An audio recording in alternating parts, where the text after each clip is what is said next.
everybody, and welcome to Blue Jays Today, where we always have something to say about the Toronto Blue Jays. I am your host, Adam Peddle. And I'm your host, Nicholas Blaylock, and today, guys, we're going to be looking at some boys who have been sucking on the long genitalia of crapola, who are basking in the sweet, succulent nectar of shit. One may even go as far to say as they are bustin' hardcore, and it ain't the good kind, boys. This is the bustin' that you do not want to see. I'm your host, Nicholas Playlog. Let's get the fuck into this. That has to be the best intro I've ever heard. All right, thank you very much. I want to start. Yeah, go for with it. this guy's who's right. You know what? Screw it. Look at this, everybody. Look at what I'm about to do. Go do it. I turned his jersey around because I was so embarrassed. I was so embarrassed with this man. We can't have that in the background. We can't. Because he's busting all over the place this year. It's Jose Berrios. He is a huge bust this year. 2021, he comes over to the Blue Jays mid-season. He puts up a great year. Has an ERA of 3.52, a strikeout per nine of 9.6. He was ninth in Cy Young Award voting. Mm-hmm. This year, he's got an ERA of 5.86 and a negative 0.7 WAR. Yeah. And you told me today that he leads the MLB. So when you go to ESPN, you rank people by ERA. They look at the qualified pitchers. Those are the guys who have pitched enough innings. Jose Berrios is at the tippity-top spot when it comes to the worst, highest ERA among qualified pitchers, 61st in all of baseball at 5.86. It is really, truly abysmal. It is horrible. I have no idea what happened to Jose Berrios. I don't know what is going on. And it's just like, it seems to be getting worse. There was like a moment there in early June where it was like, oh, maybe he's coming back. Yeah. And then it was like, no, like just right off a fucking cliff again. Dude. And after getting paid $131 million, locking it in for 7 years, this is not the freaking, like, opening to the contract that we need to be seeing. No. And you were saying, like, you don't know what's happening? I don't know what's happening, but all I see on the field is hard-hit baseballs. People are smacking the crap out of him, and that's why he's got such an inflated ERA and why he can't get through, like, 3 innings on most days. No, he can't, dude. It is truly abysmal, and Toronto Blue Jays, like, organization as a whole, they have to pray to God that this guy is capable of rediscovering himself. You know, after a really good career up to this point, this is a completely different player. This is not who they paid for. And it's signings like this that ultimately, like, sink potential franchises in the future. Like, this could really hinder the Blue Jays moving forward. Yeah.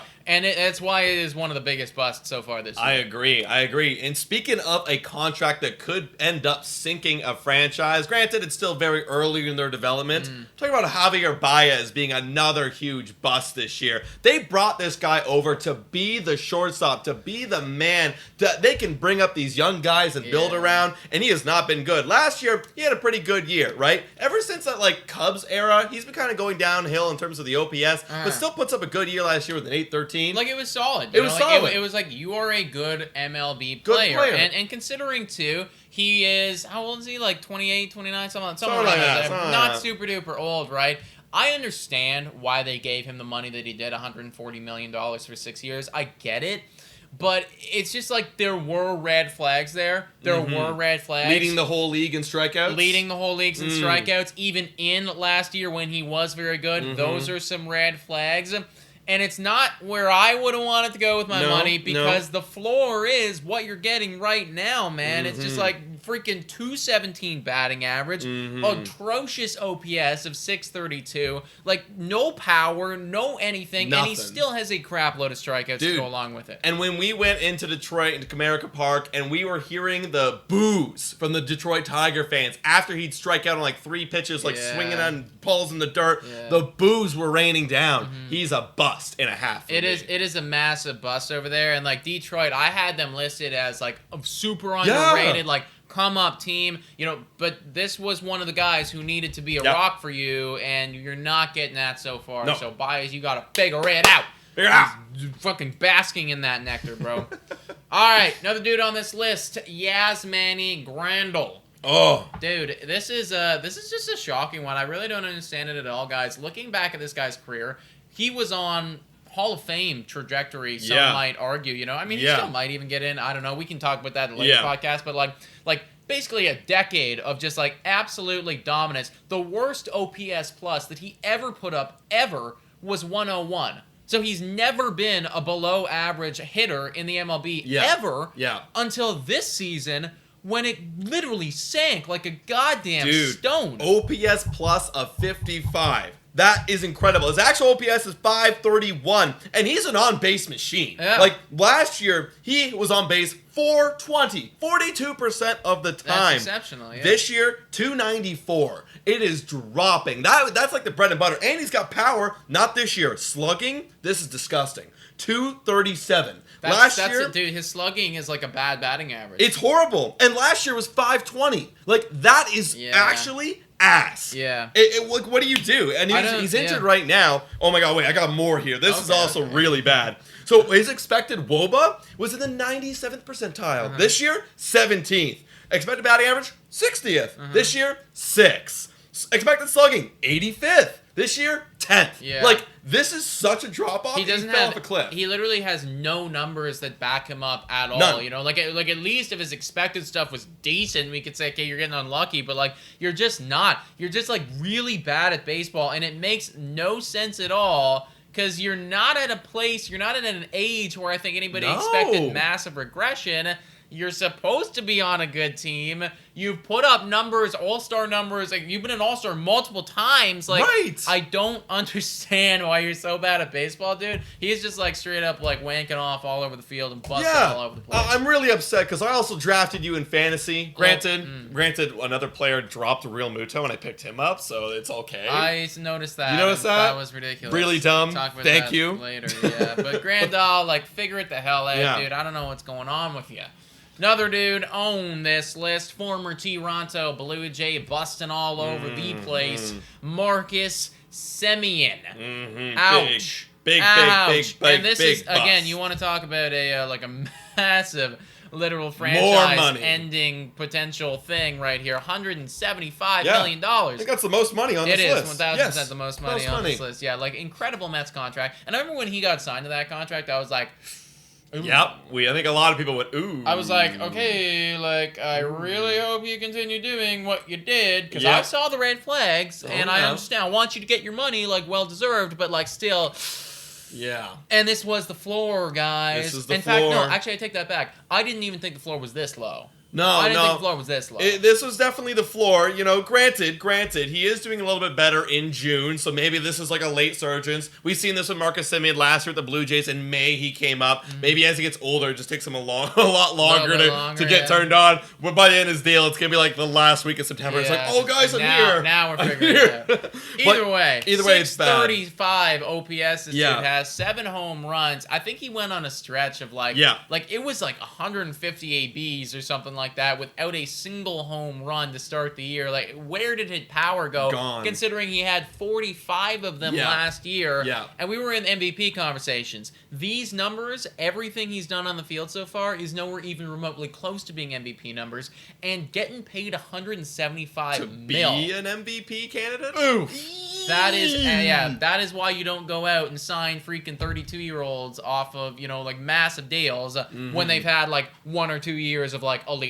Exactly. Just saying. Exactly. Another guy who actually had way more than 1 or 2 years of eliteness, but is struggling on a brand new team as well, is Jesse Winker. I don't get this one either, man. I also drafted him in fantasy, Yeah. and he's busting all over the place. This is ridiculous. Last year, guys, he had one of his best, I think the best season he's ever had in his career. Yeah. 305 batting average with an OPS of 949. Yeah. There was MVP conversations around him. 100%. I mean, that slash is MVP worthy. Like, 100%. There's nothing about that slash that I don't love. And he's a young guy, and I'm telling you, look at his baseball reference page. You go, oh crap, there's no holes here. Yeah. Coming into this season, I was heralding Jesse Winker as one of the most underrated players in all of baseball. He comes in, he gets paid some good money, he goes onto a team which I think both of us and a lot of people were like, hey, this team's on the come up. Yeah, Seattle this is Mariners. perfect. This looks good. This is the guy that you need to take that offense to the next level. No. Jesse Winker right now is just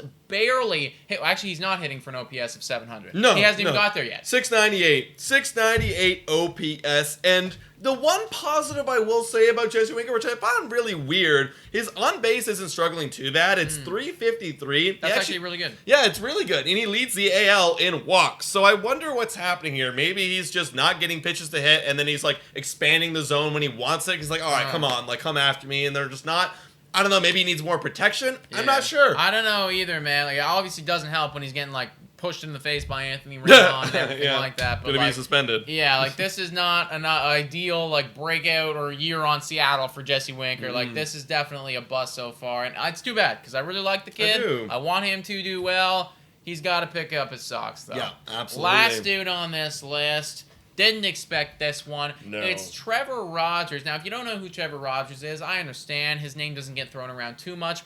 But he was right up there in Rookie of the Year conversations last year. He finished second, and I think a lot of people were saying, hey, this guy should have won. Because he had an ERA last season of like 2.64. 100%. Very elite. Super duper young. He's 24 years old right now. And it was like, Trevor Rogers is the next guy. This is going to be the next elite ace. Everyone should want him on their team.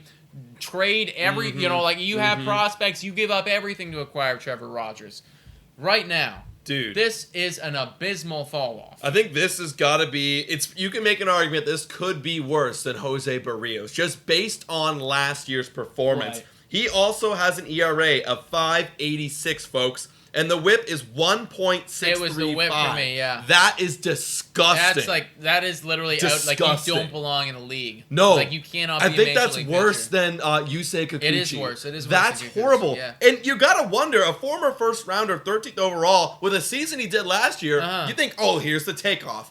What happened? I don't know what's going on. I looked at his Savant page.